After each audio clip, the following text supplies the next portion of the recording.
šance Národní ligy 17 branek a byl suverénně nejlepším střelcem téhle nejvyšší soutěže. Zápas se v tuto chvíli začal.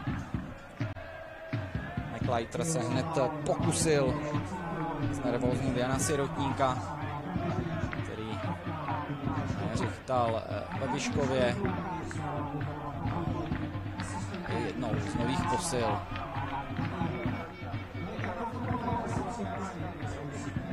Domácí v tradiční bílo-červené slavistické kombinaci. 90. tu dnes nosí oslavenec Tomáš Čaloustka. Právě dnes slaví zlínský odchovanec 34 let. Takže není speciální zápas.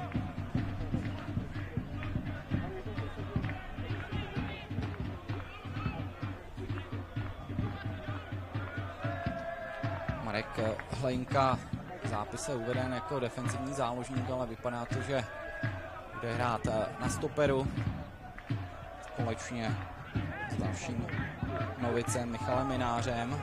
Domácí zakládají první útočnou akci. David Moučka, nejlepší střelec Kroměříže v minulém ročníku, se ale zakončení nedostává. Dopředu jdou hosté. Adam Toula v souboji s domácím Michalem Minářem. Nový.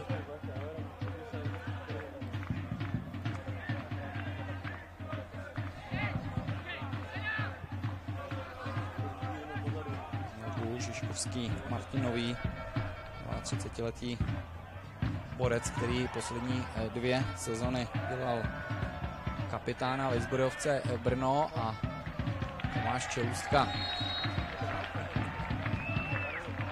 Filipa Muchu, který byl nedovoleně atakován, a domácí budou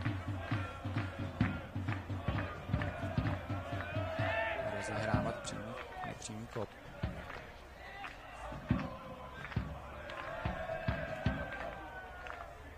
Opět spolupráce Mináře s Linkou.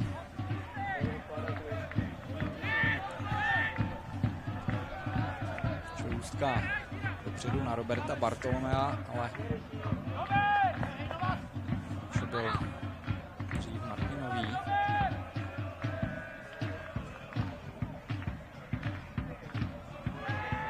Patiocha versus Helinka. Domácí stoper vybojoval míč a předu mohou opět domácí.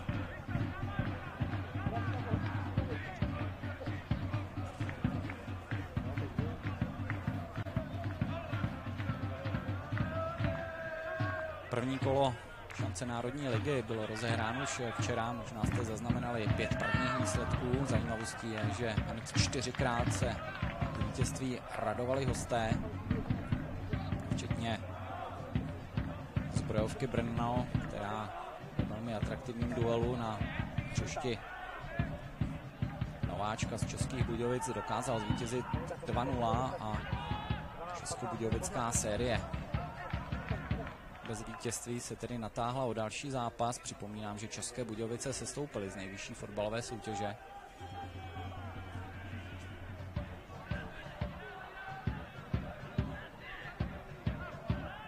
Mnozí experti tento ročník šance Národní ligy označují jako jeden z nejzajímavějších v posledních letech, ne-li vůbec nejzajímavější. A to především kvůli hvězdným válkám v Brně, ale teď akce domácích. McLeiter dokázal již dobře zpracovat, odskočil mu od nohy a ta rozhrávka pak byla o nic lepší. Hosté se ubránili. Noví majitelé Zbrojovky Artisu Brno, dřívější Líšně, přivedli na soupisku celou řadu velmi zvučných posil. Z obou táborů se nemluví o ničem jiném než do postupu do šance ligy. Přímý postup, ale si samozřejmě může vybojovat pouze jeden tým, tak všichni jsou zvědaví, kdo to bude. zřejmě nováček z šance Ligy České Budějovice i přes tu současnou neradostnou situaci také bude patřit zřejmě k favoritům soutěže. Předu by se měla pohybovat Chrudim, Táborsko, papírových předpokladů, ale dvojice největších adeptů na postup do nejvyšší soutěže právě z Brna. Artis Brno bude hrát až v pondělí zápas prvního kola proti Chrudimi. V minulém ročníku skončila na druhém místě a hrála v baráži o postup do nejvyšší soutěže s Pardubicemi. Tady jsme zaznamenali první střelecký pokus právě od naše Čelůstky, ale velmi nepřesný. Jan Sirotník zůstat v klidu.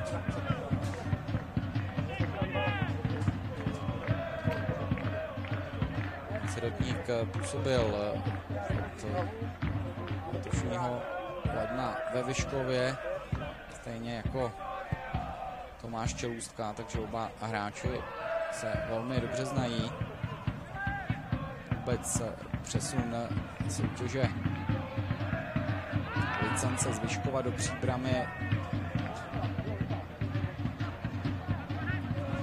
dobrou zprávu pro kroměřížského nováčka, protože z Vyškova, respektive z Demnovic, přivedl hned několik hráčů, ale teď akce hostujícího týmu Petrák. Kapitán Jirásek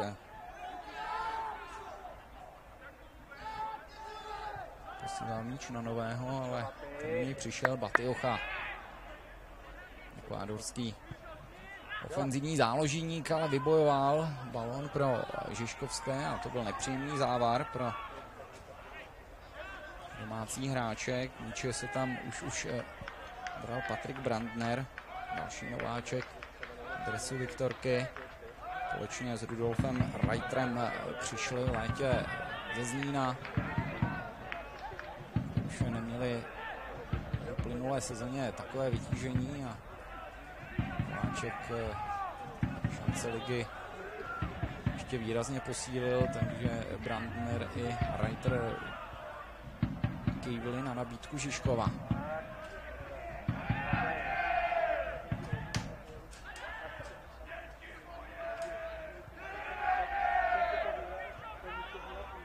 Marek Richter dobře zabojoval míč, ale ani Adam Toula, ani nikdo další v černém drese se k míči nedostali, a tak opět Filip Mucha mohl rozehrát. Dlouhý míč Marka Hlinky na naši Čelůstku.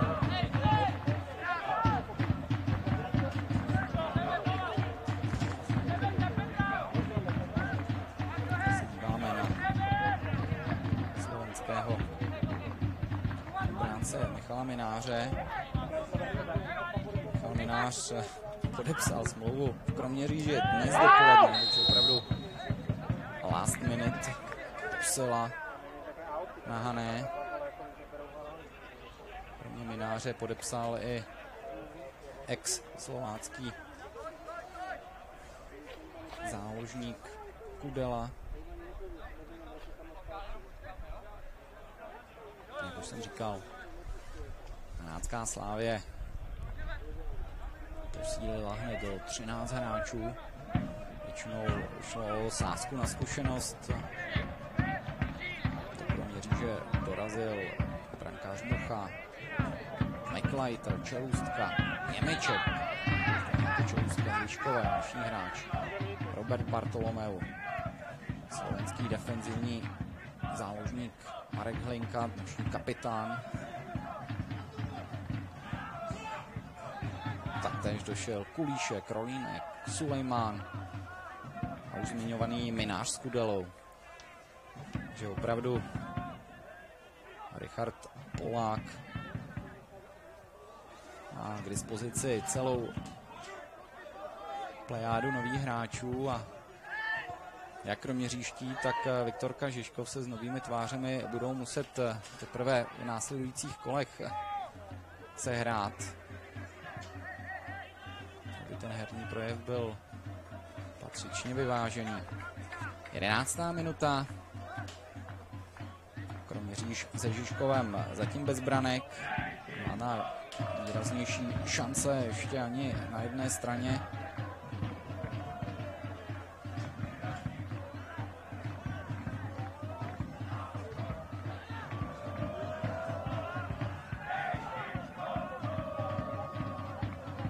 Prošek přenesl na levou stranu.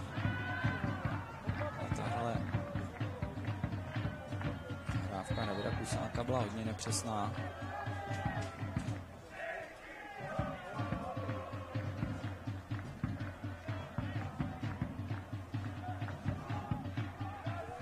A dopředu míří opět domácí.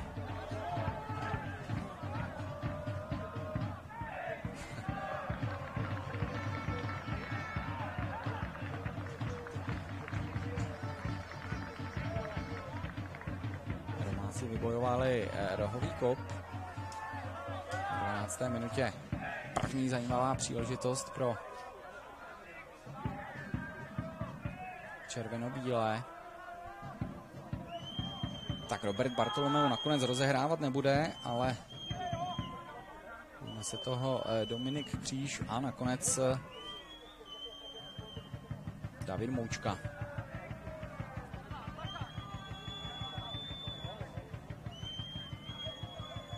Jak už jsem říkal, spousta noviců v obou týmech, a tedy především na straně domácích. Tím se teprve sehrává a také zahrávání standardních situací je tedy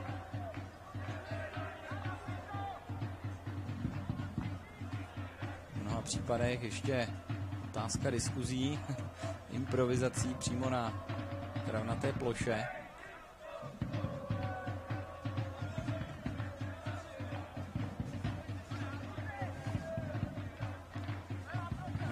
Zkušenější tým, ale při pohledu na soupisku mají hosté ze Žižkova, kteří mají hned 6-5 hráčů s více než 100 ligových startů. Rekordmanem v tomto směru je dnes zraněný Josef Divíšek, který v nejvyšší fotbalové soutěži nastoupil do 214 zápasů. Jsme viděli Richarda Poláka, nového trenéra Milanské Slávě, 40letý kouč, který měl přijít sem do Kroměříže už před rokem v létě, nakonec ale dal přednost smlouvě ve Zbrojovce, kde dělal asistenta Henkovi.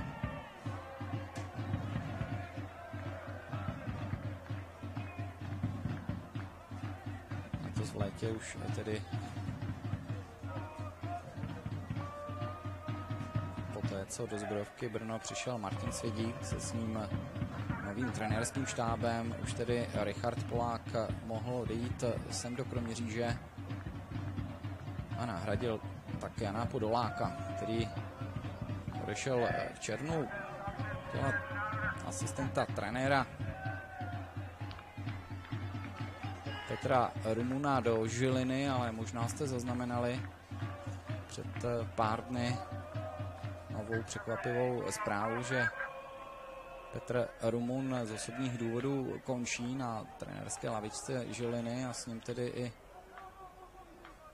Jan Podolák.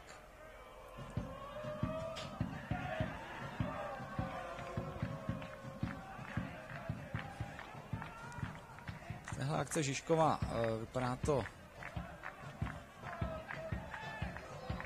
se nic světoborného neurodí, když hosté to ještě zkoušejí.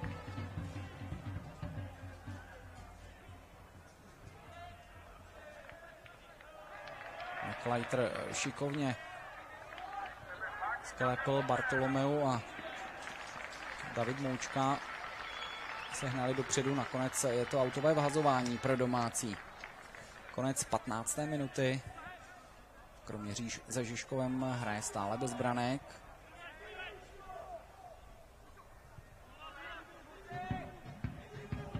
A na stadionu Jožky Silného stále čekáme na úvodní vážnější akci na jedné či druhé straně. Nedovolený zákrok na Roberta Bartolomea.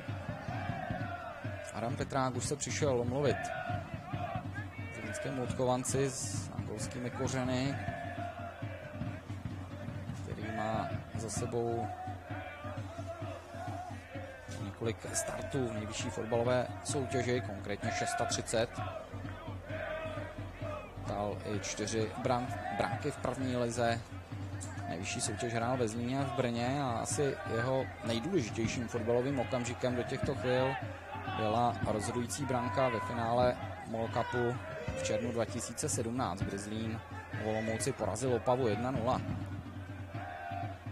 Bartolomeu tedy sám rozehrál. Moučka ještě udržel míč v blízkosti hostující brány,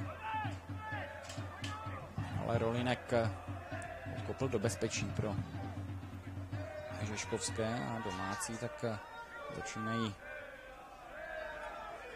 vlastní obranné půlky.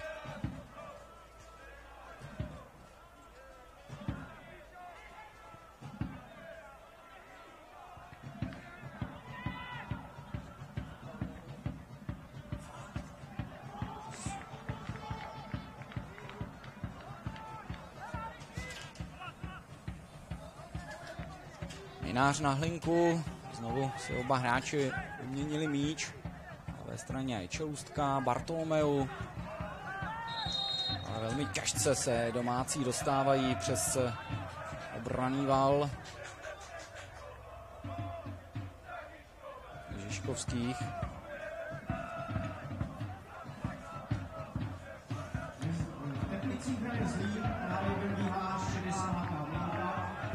Aktuální skóre je 1-1 a za Zlín se poprvé v jeho dresu prosadil Michal Cupák.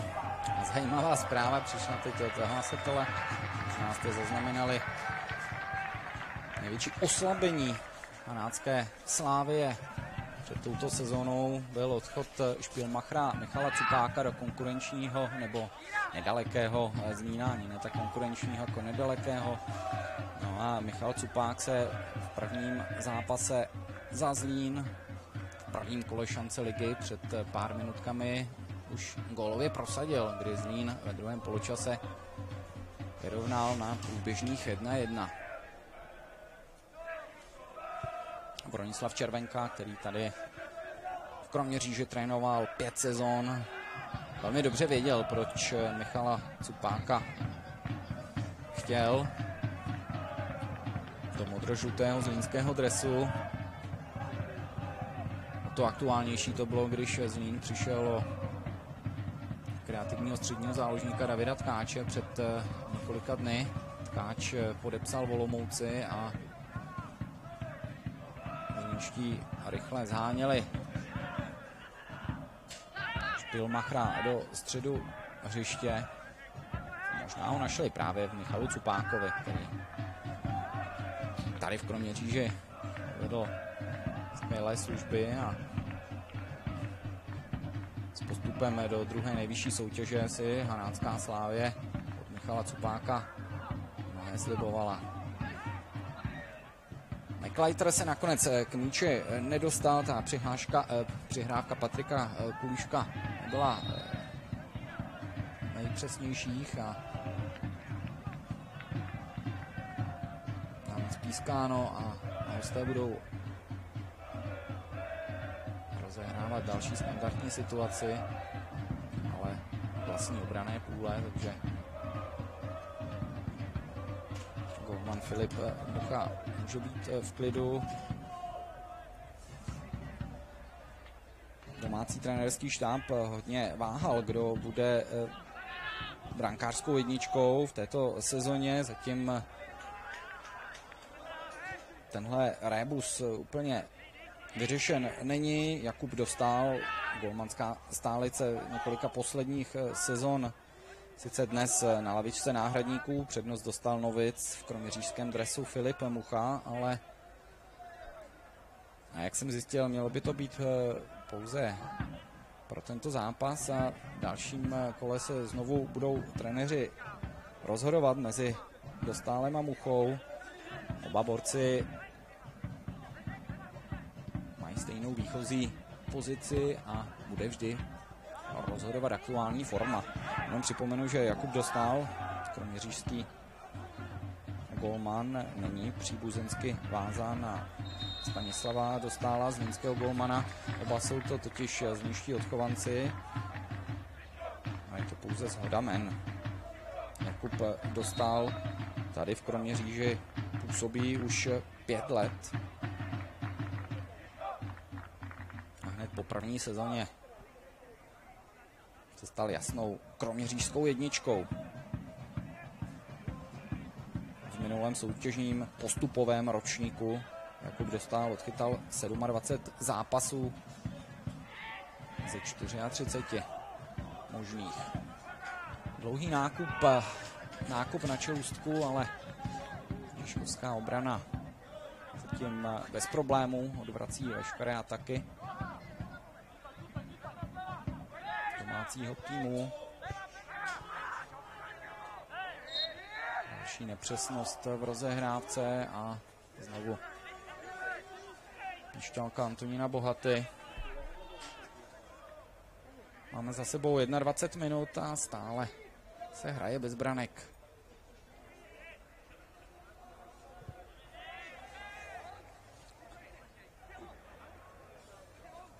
Viktorka Žižkov v minulém soutěžním ročníku skončila 9. se ziskem 39 bodů. Stejný počet bodů získala Viktorka i v předchozím roce. 39 bodů, ale tenkrát stačilo na příčku 8, tedy o 1 stupínek lepší než v té uplynulé sezóně. Jak už jsem říkal, výběr Jindřicha Tichaje se musí obejít především bez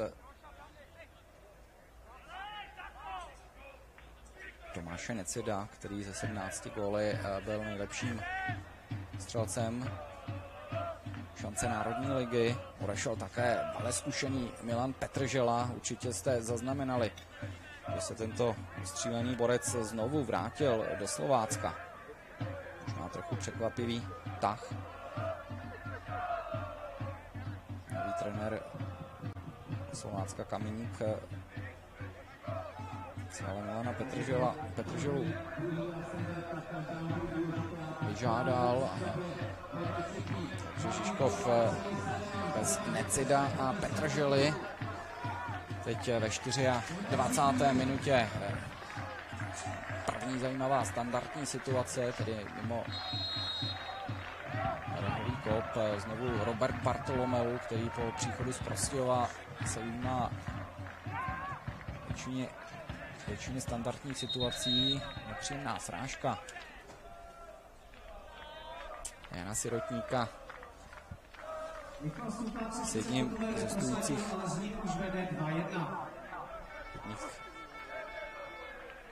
z vlastních obránců, ale vypadá to, že všechno bude v pořádku a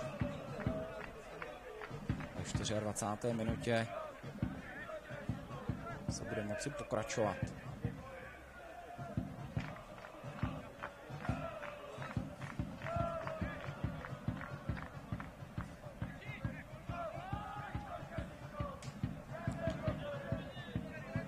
Tím ošetřovaným hráčem byl Marek Richter, teplický odchovanec, který už tedy opět na nohou a hra pokračuje.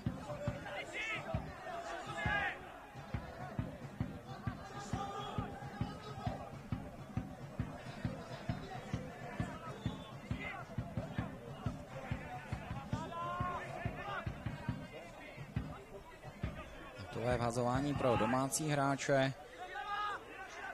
Vypadá to, že tempo hry odpovídá tomu teplému počasí. Oba týmy se stále oťukávají.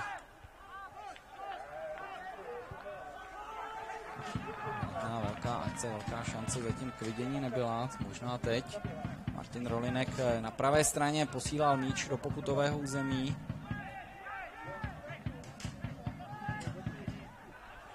Ještě Dominik Kříž držel, teď Moučka a jeho levačka. No, nakonec Sirotník musel na zem a připisuje si důležitý zákrok. Balon směřoval k levé tyči Sirotníkovi brány.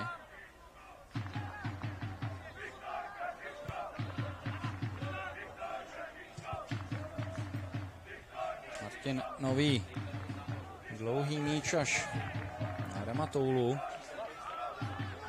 Ale Filip Mucha bez problémů tuhle situaci zvládl. Filip Mucha přišel v červnu jako volný hráč. Poté, co v březnu skončil ve Zbrojovce, kde chytal pouze na podzim. Skočil do 9 zápasů druhé ligy. Jednou si zachytal také v Bčku Zbrojovky Brno v Moravskoslezské fotbalové lize. Od března letošního roku byl tedy Filip Mucha bez angažmá. A nakonec se tedy domluvil s nováčkem druhé nejvyšší soutěže. Akce Žižkova, Patrik Brandner, Novic ze Zlína, jeho zasekávačka, ale si naváděl na pravačku, chtěl vystřelit, nakonec fauloval a je to první žlutá karta tohoto zápasu. Dominik Kříž leží na trávníku, Brandner se mu omluvil, ale to nic nemění na faktu, že v 28. minutě je tedy Patrik Brandner prvním hráčem, který si zblízka prohlédl žlutou kartu.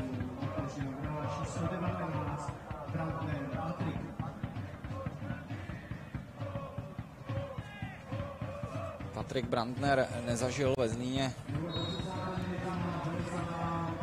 nejlepší sezonu. Naskočil sice do 21 zápasů, ale většinou střídal a nedal ani jednu branku, což samozřejmě na ofenzivního hráče není dobrou vizitkou.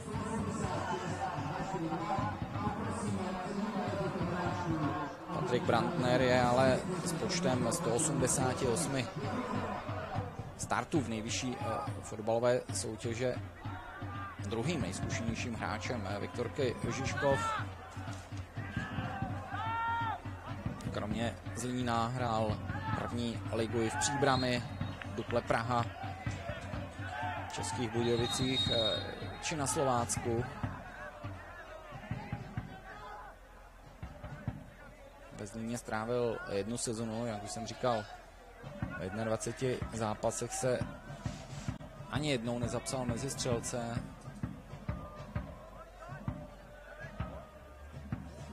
Tak nakonec kývl na nabídku Viktorky Žižkov. Přesunul se do hlavního města.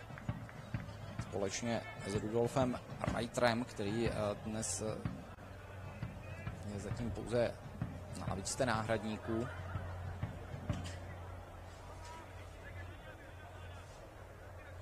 Vůbec výběr Jindřicha Tichaje přicestoval na Hanou pouze s 6 hráči do pole. Na lavičce náhradníků.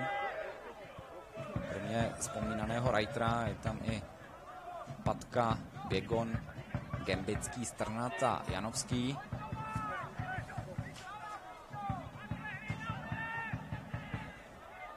Takže výběr omezený. Na poslední chvíli se na lavičku Marodu zapsala hned trojice hráčů, ale teď pozor na akci domácích. Moučka, ještě Bartolomeu se tam pokoušel v akrobatickém zakončení.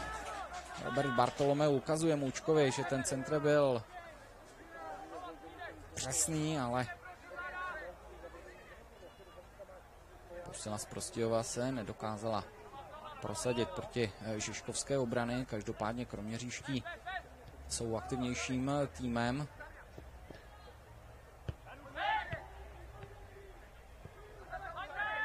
V posledních minutách se táčí před branku Jana Sirotníka. Tenhle zákrok se pískat nebude. A tohle je pouze přesný nákop na osamoceného Adama Toulu na hrotu. A tady znovu v záběru Marek Hlinka. Slovenský defensivní záložník nebo stoper. Ve 34 letech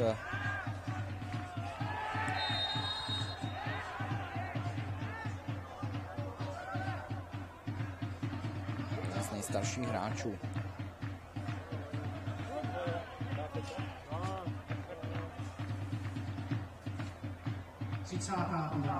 První žlutou kartu v domácím dresu obdržel hráč číslo 25 Bartolomeu Robert. Tak na karty srovnáno 1-1 Robert Bartolomeu. Domácí záložník taktéž potrestán žlutou kartou.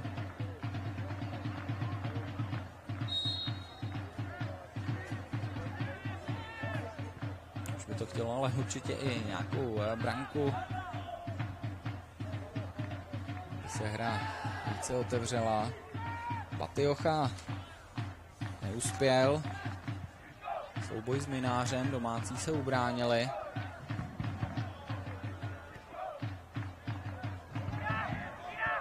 No tak tahle rozehrávka hostujícího golmana Jana Sirotníka tedy nebyla vůbec povedená a jen tak, že William McLeiter nesítil první branku v dresu Kroměříže. Podívejte se ještě jednou.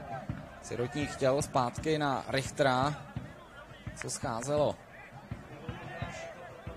23letý Sirotník, který teď hodně zabrnkal na nervy fanoušků a Viktorky Žižkov.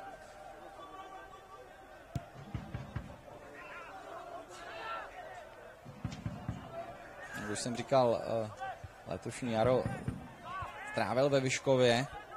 Nejdříve ale na začátku ledna byl na testech ve Zbrojovce Brno. Neprošel ale zdravotní prohlídkou a tak nakonec kýval na nabídku Vyškova. Jinak je to odchovanec Slávie, mistr ligy ve slavistickém výběru 19. Dneska chytá po 30. ve druhé nejvyšší fotbalové soutěži. Šance národní lize se představil Bčku Slávie ve Vansdorfu a také ve vzpomínaném Vyškovu, kde letos na jaře naskočil do 13 zápasů a 6krát vychytal čisté konto. Tady v Kroměříži o něj mohl už po půl hodině hry přijít na přesnou rozehrávkou, ale dobře to dopadlo pro hostující tým a tak může dopředu Petrák na Batiochu, znovu Petrák, Fischl. Ukazuje, že nemá komu rozehrát, dlouhý nákop Sirotníka na Nového, ale neměl šanci. Zkušený 32letý obránce Žižkova tady tenhle míč zpracovat, tak opět vázovat budou domácí, konkrétně Michal Minář. To ale nebylo od Čelůstky nejlepší řešení. Petrák znovu na Martina Nového, který ale Čelůstku neobešel. Série nepřesností na obou stranách. McLeiter se dobře uvolňoval a tohle bude určitě žlutá karta pro Marka Richtera. Ano, v 35. minutě se tedy žižkovští opět dojímají vedení v téhle nelichotivé statistice. druhá žlutá karta pro hostující tým.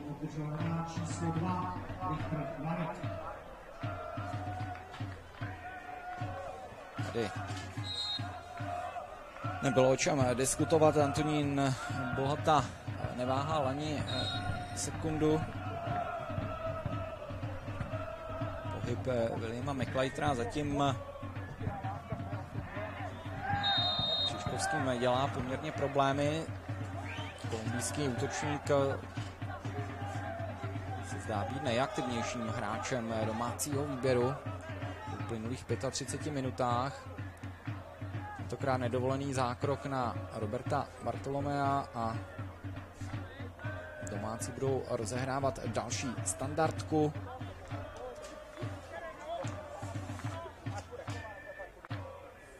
McLeiter, rodák z Choco Nukví, městečko na pobřeží Tichého oceánu v Kolumbii.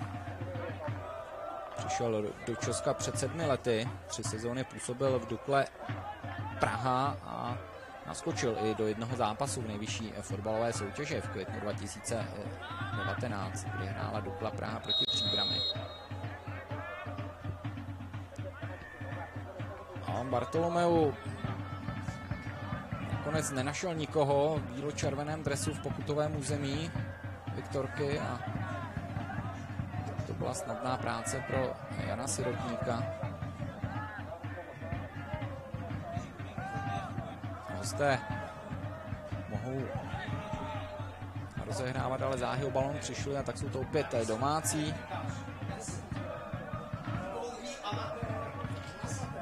Rolinek ale nevyzrál na Matiochu, který zorně plní i defenzivní úkoly. Tady se díváme na 35letého ekvádorského ofenzivního záložníka.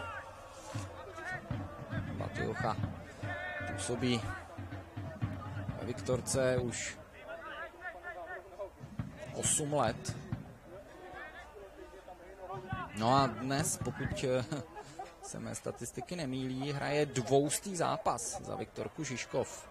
Augusto Batiocha, rodák z Guayaquilu, který naskočil do 40 zápasů v nejvyšší české fotbalové soutěži, dal 1 branku v dresu Jihlavy. Trefil se před 10 lety. Jihlava vyhrála nad Zborovkou Brno 2-0. Jinak ale Augusto Batiocha strávil několik let v Srbsku, kde hrál za týmy Nový Sad, Niš, také v Bělehradě, 1 sezonu v Maďarsku. V Česku kromě dresu Žižkova hrál už pouze ve zmiňované Jihlavě, kde tedy ve 2 sezonách naskočil i do nejvyšší české fotbalové soutěže. 39. minuta zápasu. Kroměříž hraje se Žižkovem stále bez branek. Žižkovští v posledních minutách rezignovali na jakékoliv ofenzivní výpady a opět McLeiter, který dělá žižkovské obraně problémy. Tentokrát se o tom na vlastní kůži přesvědčil Daniel Fischl.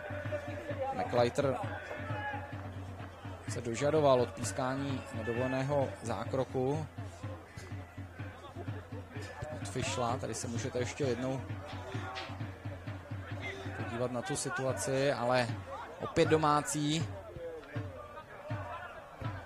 Novičková nahrávka, nic moc. Domácí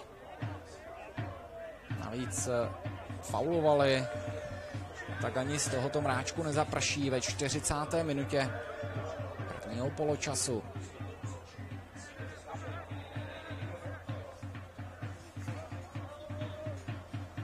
Se díváme na Davida Moučku. V loňské sezóně v Moravskoslezské fotbalové lize, tedy té postupové sezóně pro Hanáckou Slávii, střelil David Moučka 14 branek a byl to tedy nejlepší střelec kroměřížských. slušný výkon. O 2 branky méně dal Lukáš Holík, který možná trochu překvapivě dnes chybí v základní sestavě Kroměříže. No a 11 branek střelil Šimon Chvaš, takže hned 3 ofenzivní hráči Kroměříže v minulé sezóně střelili více než 10 branek.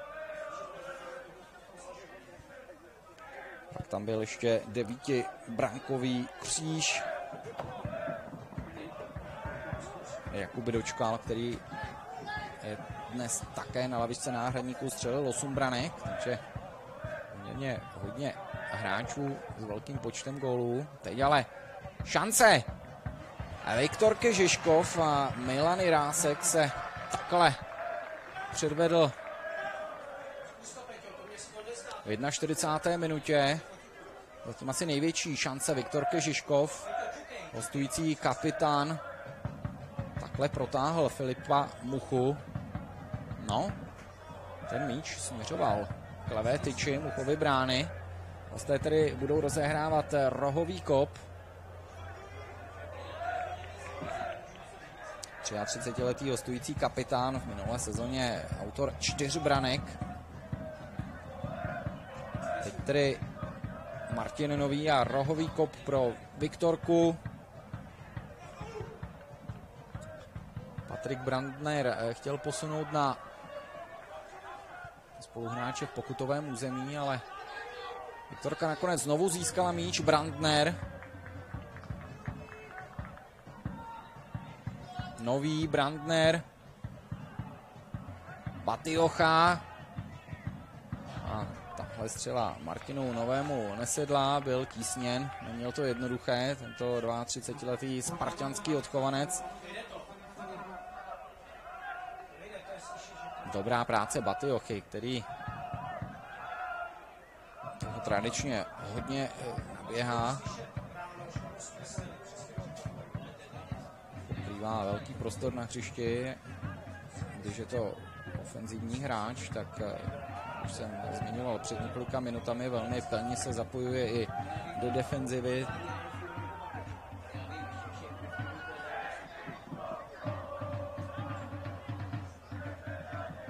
Hlenka, který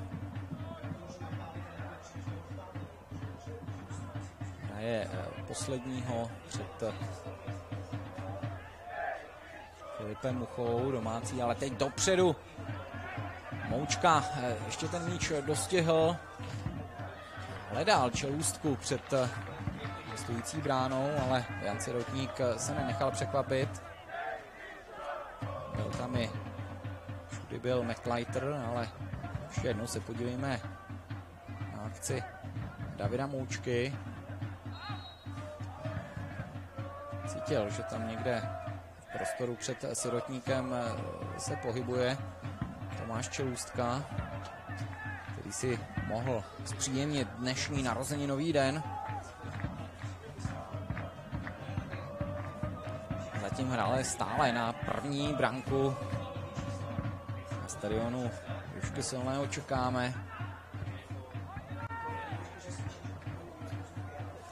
Lenka musí mě zabrát, aby dostihl Adama Toulu a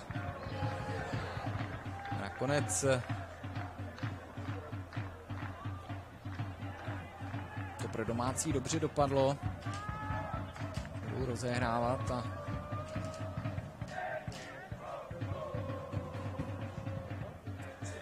na bezbrankovém stavu se tak nemění nic ani na konci 44. minuty.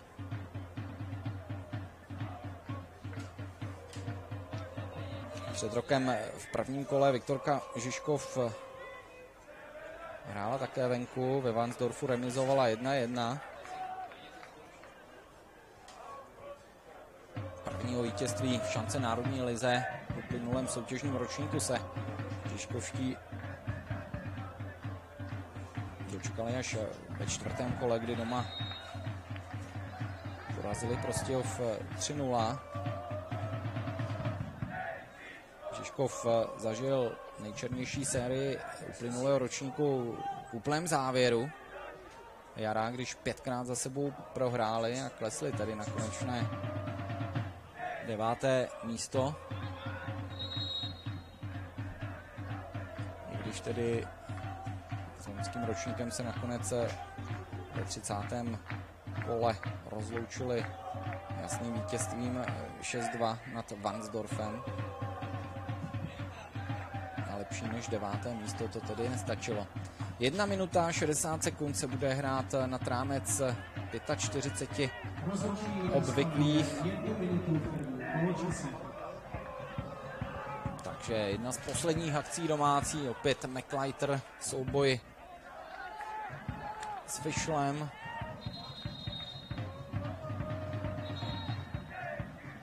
Domácí budou vhazovat, ale musí se vrátit o pár metrů zpátky.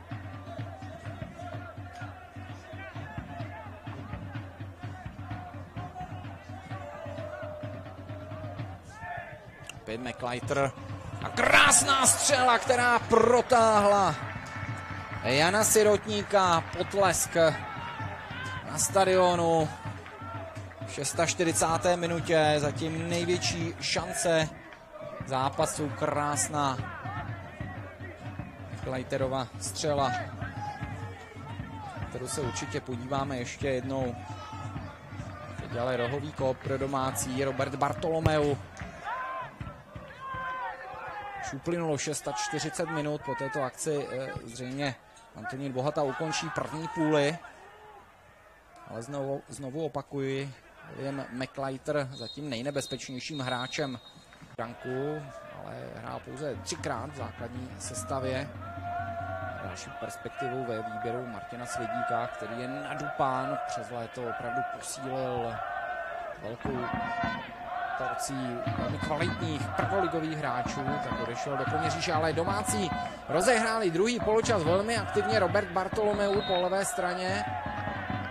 No, nakonec to rohový kop nebude, ač se domácí borci hodně dožadovali standardní situace, tak nakonec se bude odkopávat od branky Jana Sirotníka.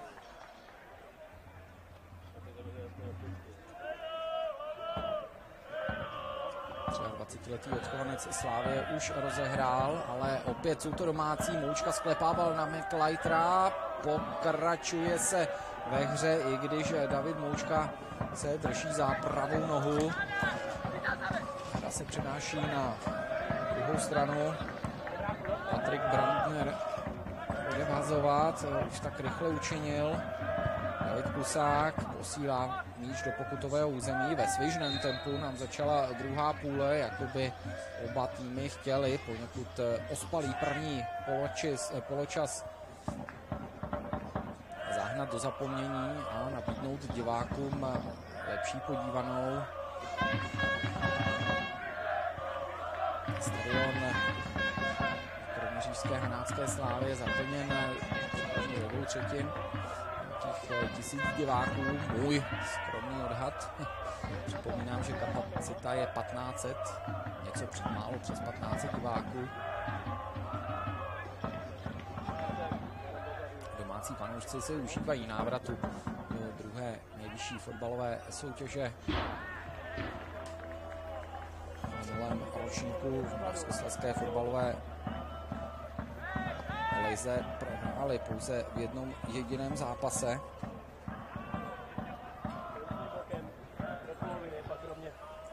Jak jsem říkal, měli hned 3 hráče, kteří dali více než 10 branek. Moučku, Holíka a Chlašče, který takový překvapivě společně s kapitánem Matouškem a Jelečkem na poslední chvíli, těsně před startem nového soutěžního ročníku, odešli do Uherského Brodu, který se stoupil do 4. ligy, ale vzhledem k nabitému kádru a zájemnému posilování Uhersko-Brodských vypadá to, že budou chtít opět znovu co nejdříve se vrátit do 3.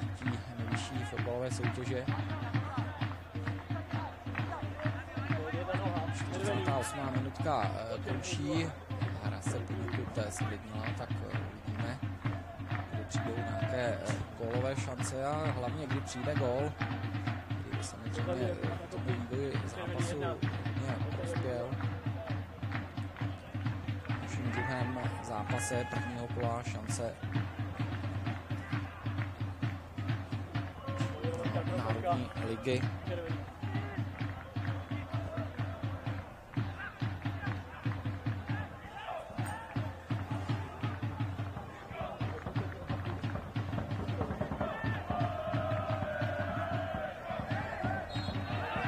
V dnešním prvním zápase šance Národní ligy vyhrálo Táborsko nad Prostějovem 1-0.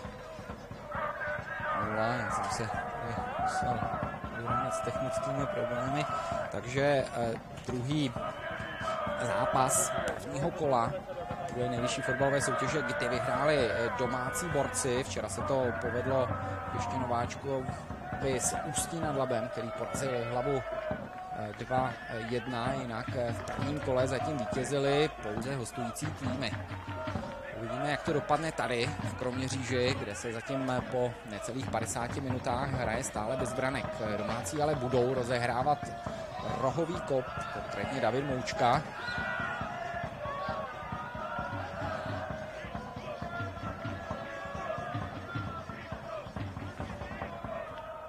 K rohovému praporku běží Dominik Kříž, ze kterým si Moučka už vyměnil míč. Bartolomeu a jeho pravačka do pokutového území se vznášel centr, ale tohle nebyl podařený pokus Martina Rolinka z voleje.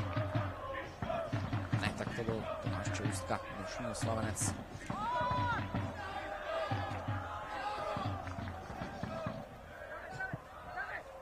David Kusák a dlouhý míč na Adama Toulu, ale v balonu byl dříve Filip Mucha. A znovu David Kusák.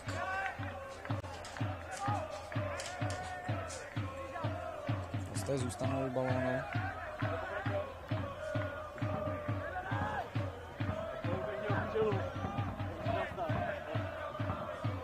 Na 30letý odchovanec Jihlavy David Kusák v loňském ročníku šance Národní ligy naskočil do 21 zápasů, dal 2 branky.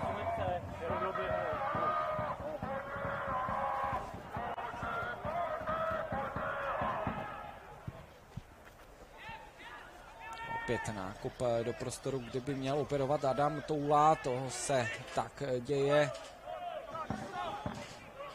Zpátky na Kusáka, Jirásek.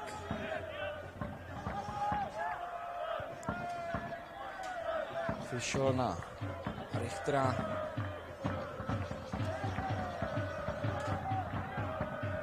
Petrák.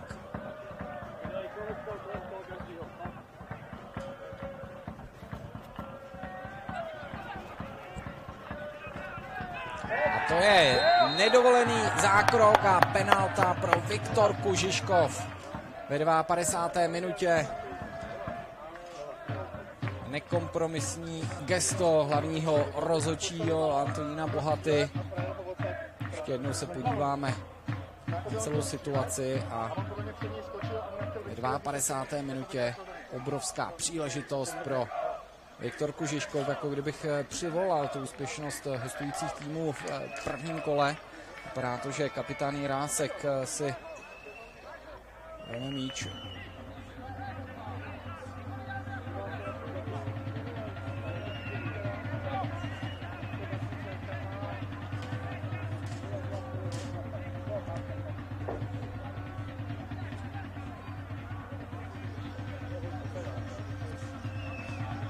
Složitá situace pro Filipa Muchu.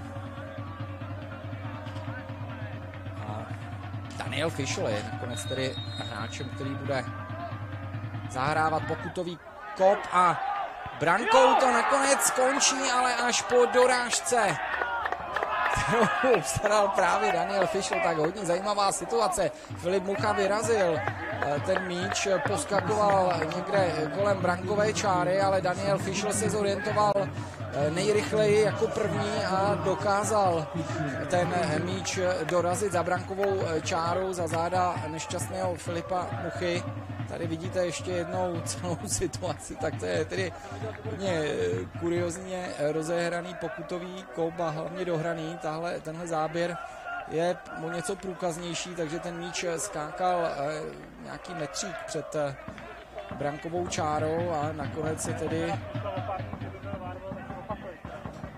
Daniel Fischl míči skutečně dostal jako první, ještě se díval na pomezního, zda není nějaký problém, než propukla Žižkovská radost a Viktorka tedy od 54. minuty vede v Kroměříži 1-0.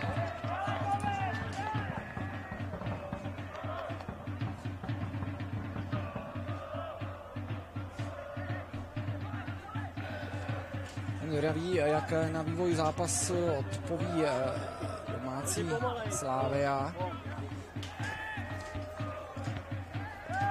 Poněkud krutý výsledek, průběžný výsledek vzhledem k tomu průběhu prvního poločasu, ale když to ve fotbale bývá, holce hraje na góly, domácí nevyužili několik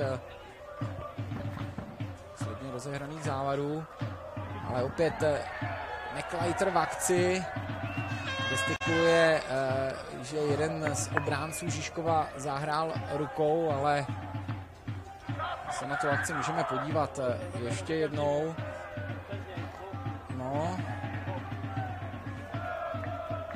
nebylo to úplně průkazné, ale Marek Richter tam tu ruku měl. Těžko říct.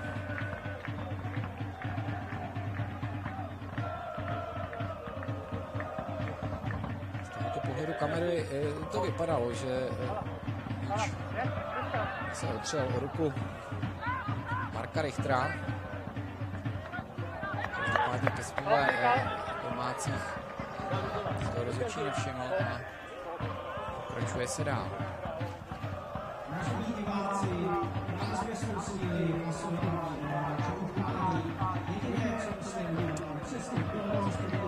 Domácí lavička už připravuje střídání.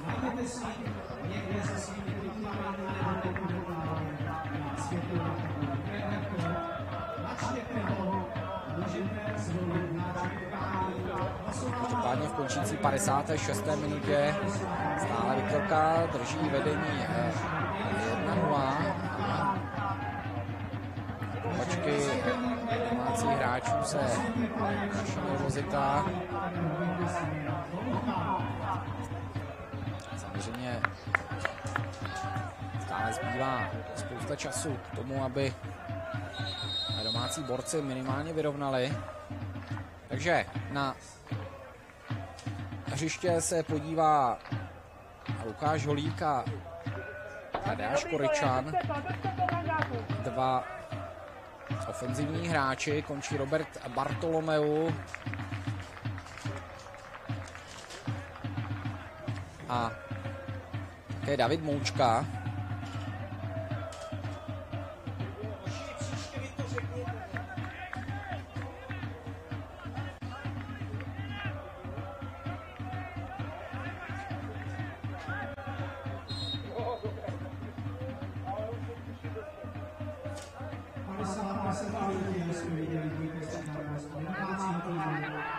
Číslem 25 odešel Pavel Donover a číslem 26 odešel Pavel Donover. Náhradní je s číslem 12 Honor Lukáš a s číslem 20 Koryčan Tadeáš.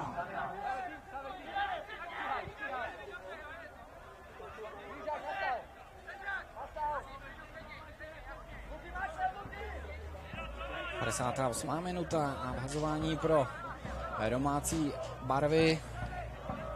Konkrétně kapitán Petr Zavadil. Dlouhý out. Faul Daniela Fischla a Hnácká Slavie se posunuje ještě blíž k bráně Jana Sirotníka. Domácí borci teď samozřejmě musí zvýšit aktivitu.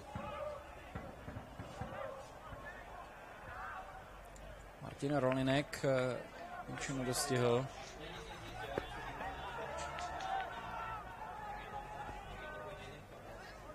Tak míč asi vzal do rukavic Jan Sirotník. Ve spolupráci s Danielem Fischlem rozehráli v 59. minutě. On teď Adam Toula nedokázal míč dobře zpracovat, tak opět domácí. Nový muž na hřišti David Koryčan, který se zaskvěl 2 brankami v posledním přípravném zápase Kroměříže proti Bčku Zlína. Tadeáš Koryčan je odchovancem Přerova, upozornil na sebe v divizi. Střelil velký počet branek.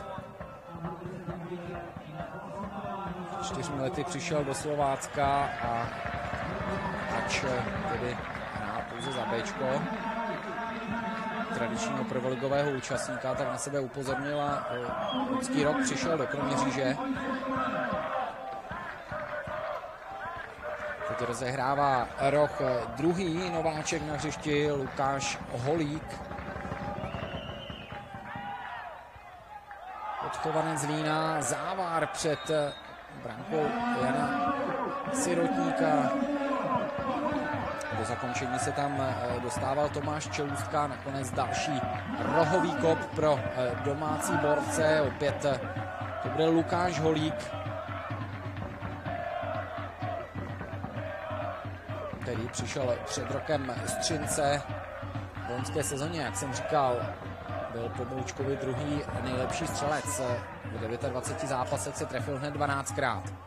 Dobrý balón na vzdálenější tyč a to byl Čelůstka, který byl ve velmi dobré příležitosti. Trefil tam hostujícího kapitána Jiráska a bude to třetí rohový kop v krátkém čase. Ještě jednou se podíváme na tu situaci. Ano. Jan Jirásek ten míč odvrátil. Pro tu chvíli do bezpečí, ale tlak domácích zesiluje.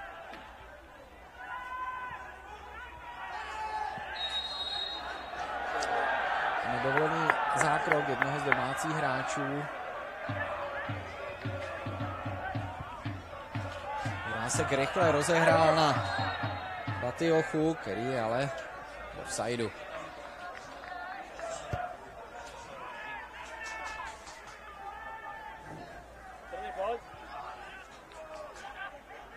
Ještě jednou jsme viděli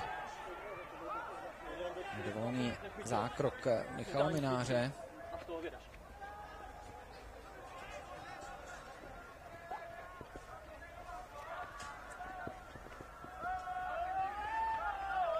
Ta vedoucí branka Viktorky přinesla kýžený efekt v tom tedy, že teď vidíme jeden útok za druhým. Žižkovskou bránu a Viktorka zase pro změnu podniká rychlé protiútoky. Myslím si, že pro nezaujatého diváka to bude jenom dobře, že konečně uvidíme ofenzivní fotbal. Další útok v podání Davida Martina Rolinka, který se tam teď trošku teatrálně skácel po zákroku kapitána Jiráska, ale myslím, že Martin Rolinek by nejlépe udělal, kdyby rychle vyskočil a pokračoval ve hře, protože Kroměříští útočí. Byl pokus centru McLeitera na Koryčana, ale opět rychlý protiútok hostů. Adam Toula ještě dostihl míč na travnaté ploše. Jirásek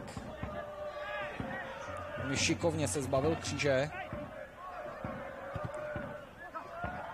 Blokovaná střela, je to 2-0. Adam Toula v 63. minutě využil zmatků v kroměřížských obranných řadách a dává druhou branku Viktorky Žižkov. Tady se podíváme ještě jednou, tu akci začal hostující kapitán Jirásek, který nasadil housle Křížovi a ta akce pokračovala. K odraženému míči se dostal Adam Toula.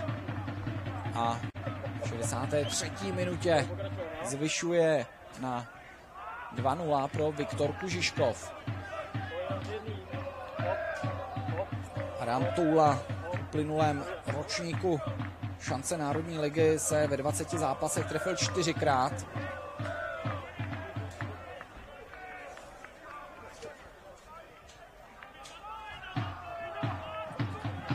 Chovanec Vlašimi, který hrál v Bčku Slávie 2 roky.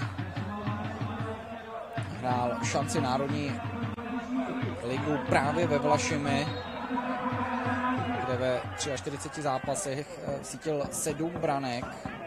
Do Viktorky Žižkov přestoupil v loni v únoru. Během jara nedal ani jednu branku ve 13 zápasech, ale v minulém ročníku už se trefil 4krát. No a další soutěžní ročník zahajuje nejlépe, jak může, tedy úvodní brankou. Teď pro změnu na zemi Daniel Fischl.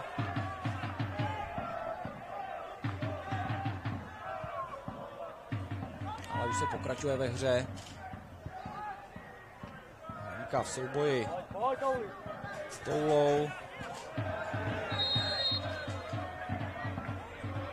Konec píská nedovolený zákrok na Marka Hlinku. A střídání. V 60. minutě se na hřiště podívá i David Němeček, další letní posila z Vyškova.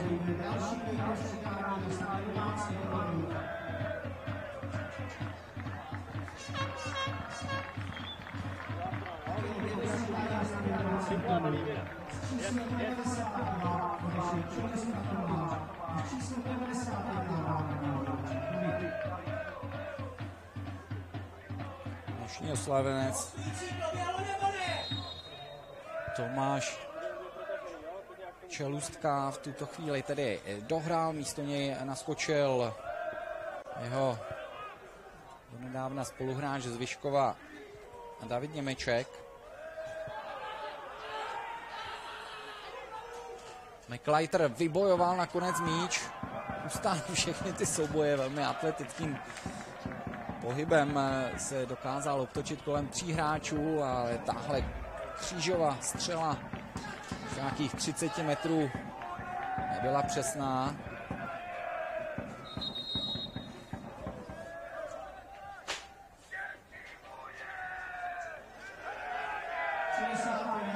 První střídání i na straně hostujícího týmu. Rudolf Reiter nahrazuje Václava Ploška. Zkušenost za zkušenost. Ofenzivní hráč za ofenzivního hráče. S úsměvem se teď Plošek loučí. Vítá Rudolfa Reitera.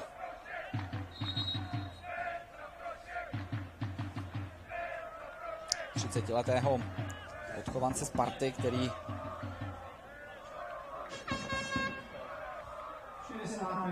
poslední 4 sezony působil ve Zlíně. V minulém ročníku ale naskočil pouze do 10 zápasů, pouze jedinkrát byl Rudolf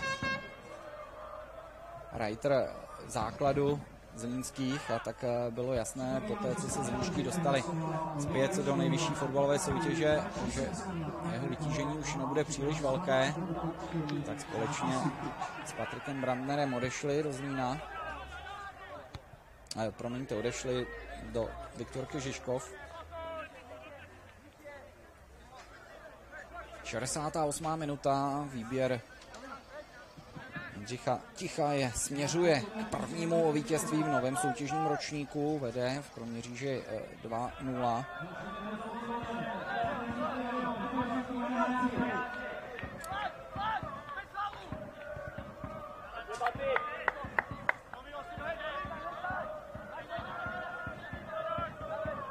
Jindřich Tichaj, trenér Viktorky, působí na lavičce Pražanů přesně rok, kdy nahradil Marka Nikla.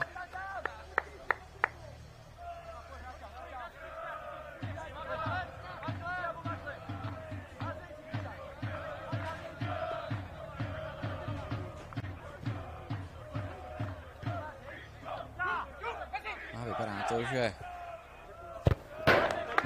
Žižkovští se budou vracet do hlavního města s úsměvem na rtech, když samozřejmě 69. minuta, ještě před námi nějakých 25 minut. Ale Viktorka, jak už jsem říkal, má hodně zkušený tým.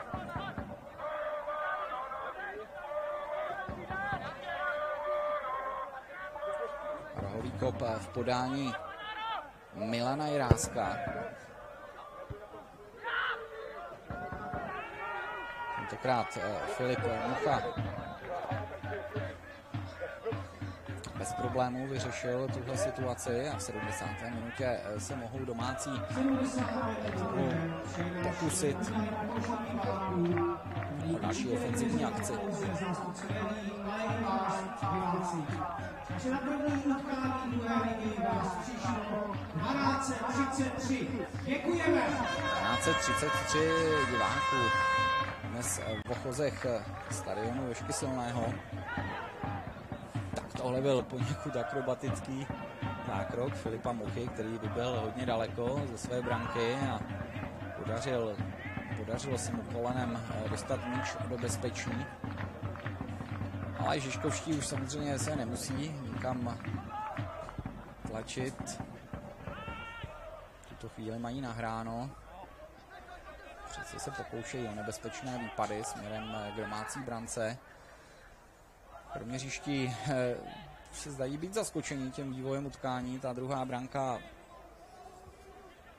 jim hodně vzala vítr z plachet.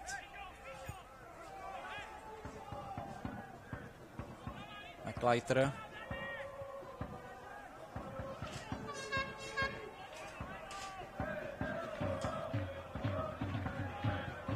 Minář znovu na McLeitera. Lukáš Holík. Konec k centru neodhodlal. Zavadil. Znovu Holík. Teď už centr přišel. Hledal v pokutovém území Davida Koričana. Kříž. Zavadil. Holík.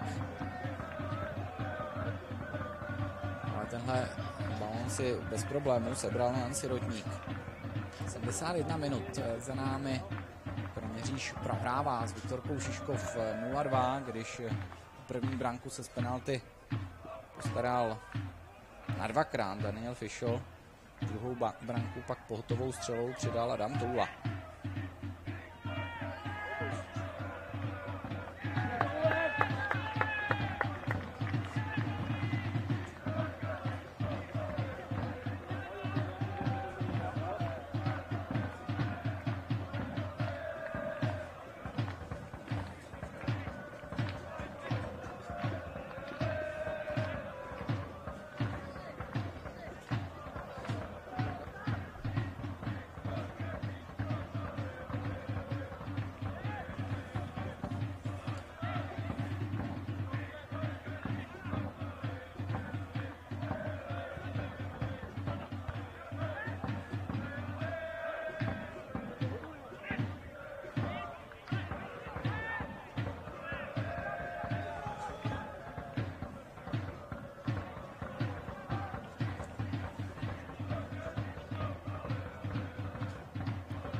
Hrají spíše hostující hráči, kteří se pokouší dostat k zakončení, ale McLeiter se dobře vrátil a získal balón pro bílo-červené. Halinka.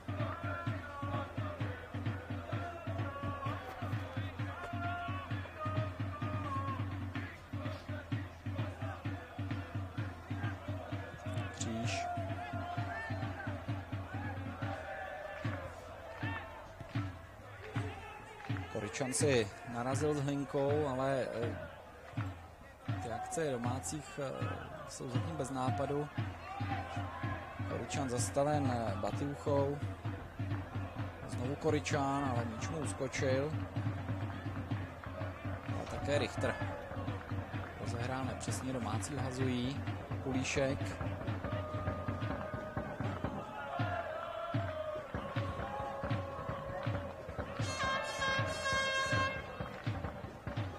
Minutky rychle ubíhají. 74. minuta. Kroměříští zatím na premiérovou branku v šanci Národní ligy stále čekají.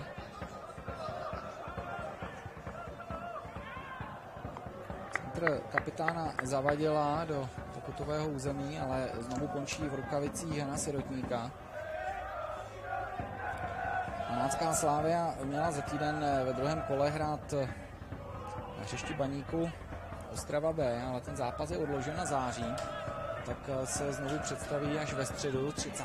července opět tady na domácím stadionu, kdy souboji nováčků přivítají Ústí nad Labem.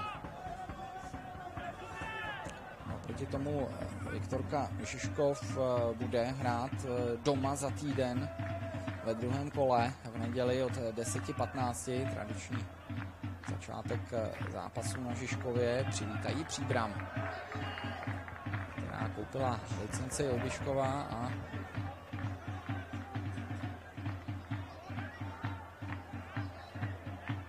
už se tak vrací na mapu profesionálního fotbalu.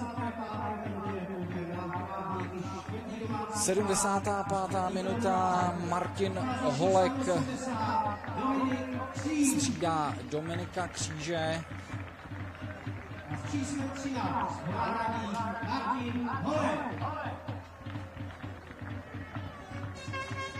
Martin Holek v 36 letech nejstarší hráč. Výběru Richarda Poláka. Holek působil v předchozích letech v Hodoníně. Mříže přišel letos v lednu, naskočil do 16 zápasů a trefil se 4krát. Tento 194 cm vysoký ofenzivní hráč na svém kontě i 5 zápasů v první lize v dresu Ústí nad Labem. Ale teď McLeiterův centr a to je velká šance pro kroměřížské, ale ani z tohoto hráčku nezapršelo. Koryčan byl velmi blízko v brance Kroměříže. Zatím ale není Hanácké Slávy přáno. Ještě má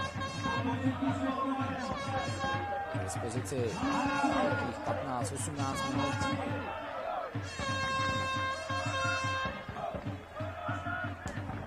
Zaladil ve spolupráci s Hlinkou, ale teď opět Toula, Jirásek.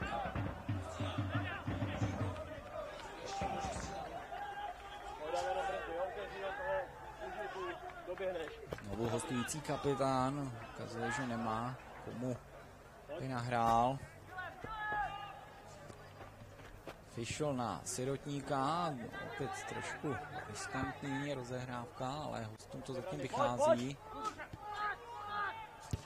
Patrik Brandner se do zakončení nedostal, i když se to velmi vehementně pokoušel. Jirásek, Rudolf, Reiter, Petrák, Jirásek a jeho levačka. Blokovaná střela. Patrik Kulíšek dal včas nohu do té pumelice, kterou na Mákovu branku vyslal hostující kapitán. A právě Milan Jirásek bude rozehrávat další roh. Samozřejmě zkušený Žižkovský záložník nikam nespěchá, končící 78. minuta. Míč proletěl pokutovým územím. Nejdříve se k němu dostal Batiocha a vrací ho před branku Filipa Muchy. A domácí se osvobozují dlouhým odkopem, ale do země nikoho a ale samozřejmě Viktorce vyhovuje. Další cenné sekundy ubíhají, 70. minuta. William McLeiter určitě není spokojen s průběhem tohoto zápasu. Kroměřížští byli v prvním poločase aktivnějším týmem. Aktivně naskočili do druhé půle, ale vše se změnilo od 54. minuty, kdy Viktorka proměnila pokutový kop a především o 9 minut později, kdy Toula dal druhou branku hostujícího týmu. Od té doby už aktivita kroměřížských hodně opadla a Viktoriáni bez problémů drží průběžné vedení. Patrik Brandner, Batiocha, Jirásek. Se pískat nebude, když se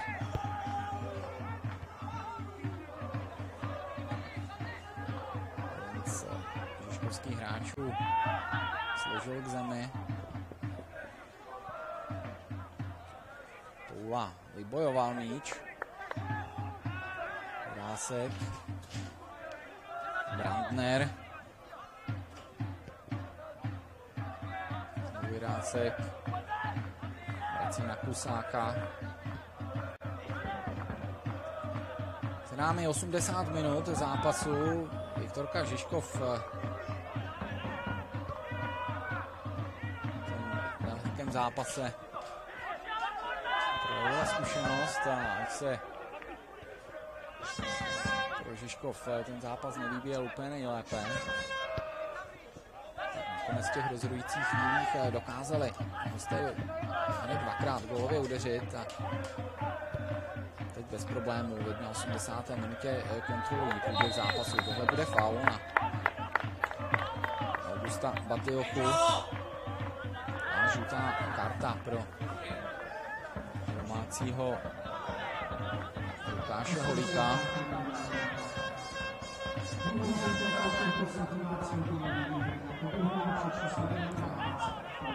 Zákrok byl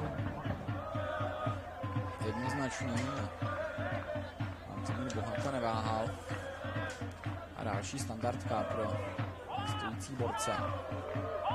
Když se díváte na zlínského odchovance 30letého Holíka, který v první lize naskočil 102 až 60 zápasů, dal 14 branek, kde se Zlína, Dukly, Opavy a Karviné.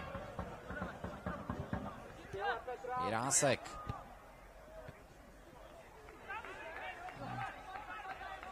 Zde se tlačí za třetí brankou. Richter vrací do pokutového území. Teď to vypadá, že se domácí osvobodí. Lukáš Holík má v patách, ale hned dvojici žižkovských.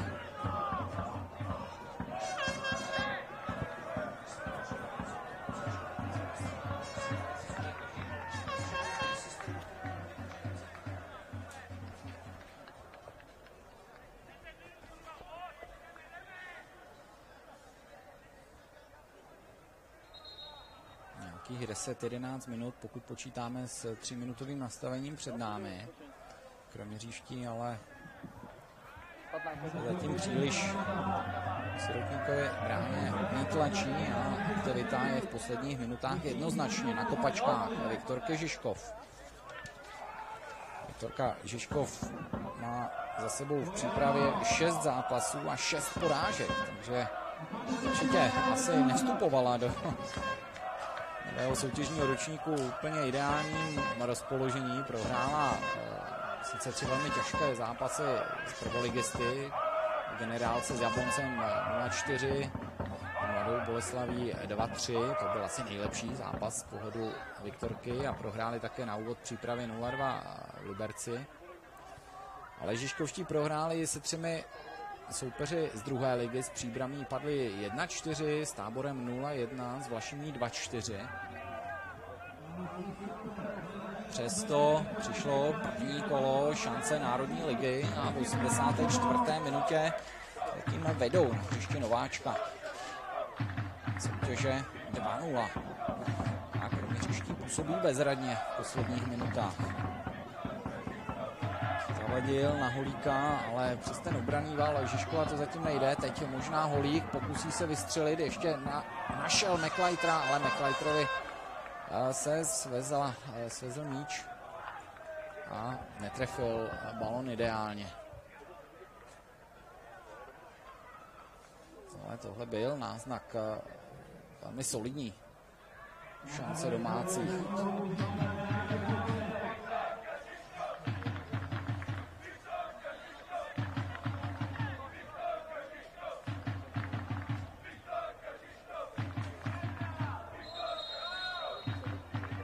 Milan Rásek může být spokojený s výkonem svých spoluhráčů.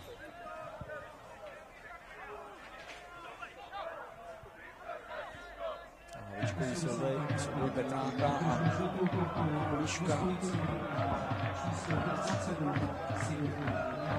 Jan Sirotník si za zdržování vysloužil žlutou kartu.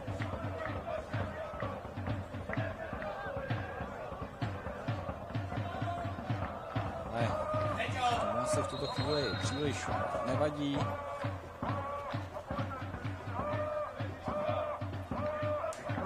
Viktorka drží vedení 2-0, je tady další střídání.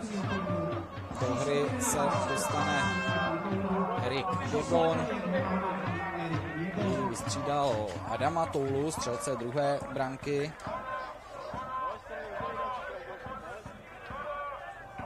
Erik Běgon začínal s fotbalem v Dolním Benešově. Ještě v mládežnických letech se ale objevil v dresu pražské Slávie, za kterou hrál ale pouze v mládežnických výběrech a v B týmu. 2 roky pak působil ve Vlašimi. V té minulé sezóně v dresu Vlašimi ve 30 zápasech dal 2 branky, no a v létě kývil na nabídku Viktorky Žižkov a je to tedy jeho nový domovský tým. Erik Běgon má 21 let.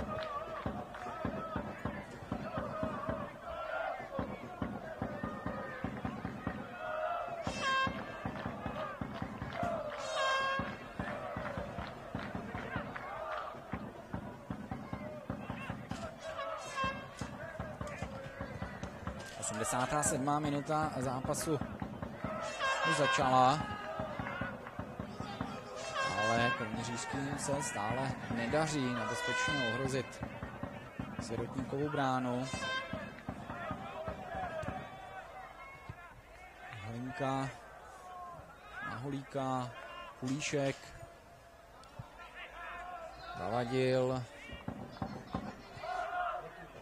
Němeček a jeho dobrý centr, ale Koričan místo toho... A nakonec je to branka!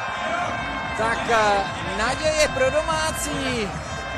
Z čista jasna v 87. minutě se domácí gólově prosazují a ještě se tady můžou dít věci a autorem branky je David Němeček.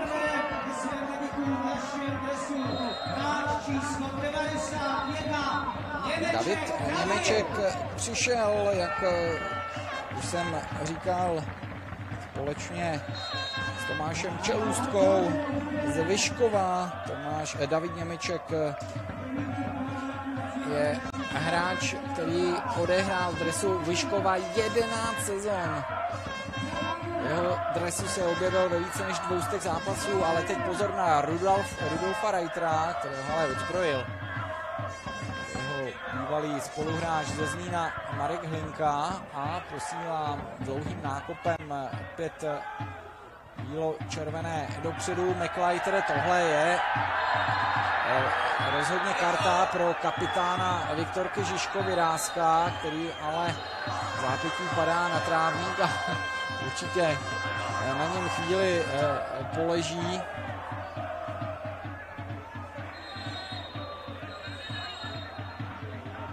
Tady ještě jednou vidíme, tady není o čem diskutovat. No, pak ta noha Williama McLeitera, který byl hodně frustrovaný a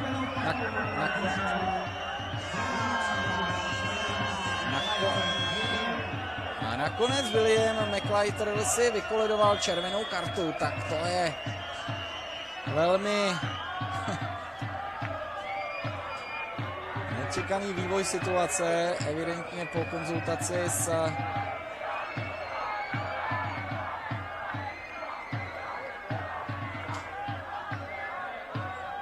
dalšími rozhodčími.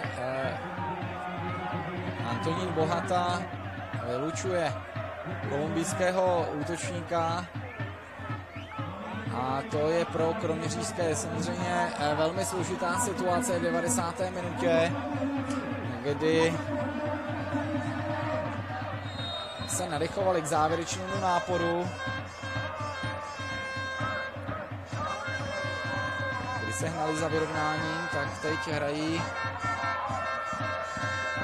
9 hráči v poli. Přesto další akce domácích, Zavadilová hlavička, ale no potřebný směr. Poslední sekundy z 90. minuty. Uvidíme, kolik Antonín Bohata nastaví. Po straně čáry nachystán ofenzivní záložník Viktorky Žižkov Strnad, který se zřejmě ještě podívá na závěrečné sekundy na hřiště. Matěj Strnad byl podepsán teprve dnes, určitě odjel s Viktorkou sebe Kroměříže. 5 minut budeme nastavovat. Němeček na Zavadila, Holík, znovu Němeček a od Holíka jde míč za postranní čáru. Viktorka bude vhazovat a Viktorka bude teď samozřejmě natahovat čas, co to jde.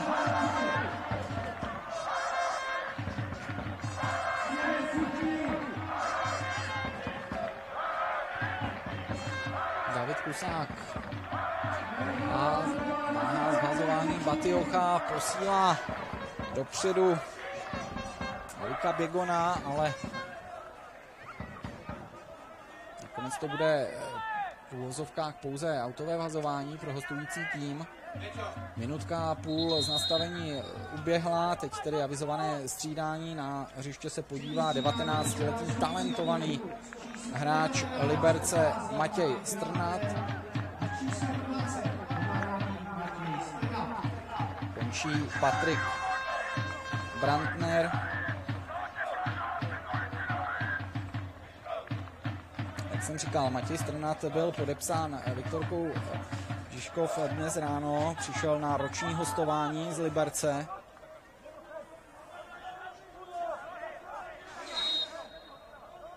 Ještě v přípravě. Letos v červnu Strnad hrál v dresu Liberce právě proti Viktorce Žižkov. A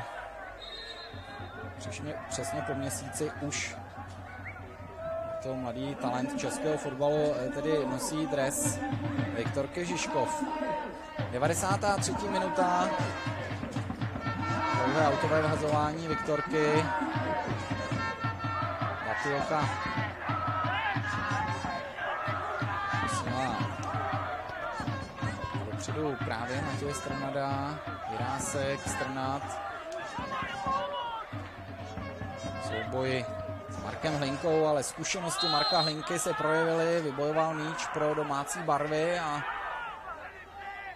další standardka pro kroměřížské. Filip Mucha spěchá míči, aby mohl rychle rozehrát. Už se tak stalo. Znovu Hlinka. Zavadil. Dlouhý míč do pokutového území.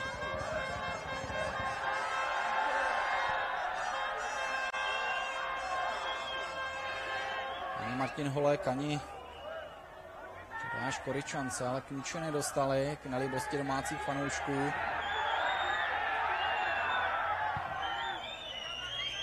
Jan Sirotník dlouhý výkop až ke svému protějšku Filipu Muchovi, který hned rozehrál. Halinka, nějaká minutka a půl do konce, tohle ale není přesný balon, no. Nakonec to domácí kapitán Zavadil, zvládl míč na Holka, ale u míče Batiocha, Jirásek, Žižkovští se ubránili. Erik Běgon. Další souboj s Hlinkou. A tohle přesně Viktorce vyhovuje. Strnad sice ten souboj prohrál, vazují domácí, ale ty vteřinky rychle ubíhají. Nějakých 45 sekund do konce tohoto zápasu. Viktorka Žižkov drží vedení 2-1. Všechny 3 branky jsme viděli až ve druhém poločase. Strandovi nevyšel odkop, a tak jsou to domácí. Konkrétně Martin Holek, který se dostával k zakončení, nakonec byl faulován Adamem Petrákem a zřejmě poslední standardní situace tohoto zápasu, poslední šance Hanácké Slávie na to, aby dokázali srovnat skóre. Rudolf Reiter ještě s Milanem Jiráskem se stavějí do zdi. Nastavený čas vypršel a uvidíme poslední akci tohoto zápasu. Rozehrávat ji bude Lukáš Holík. Ale tohle se domácím nepovedlo. Jan Sirotník ukryl míč ve svých rukavicích a zdá se, že Viktorka Žižkov, ano, je to tak, ukořistí všechny 3 body.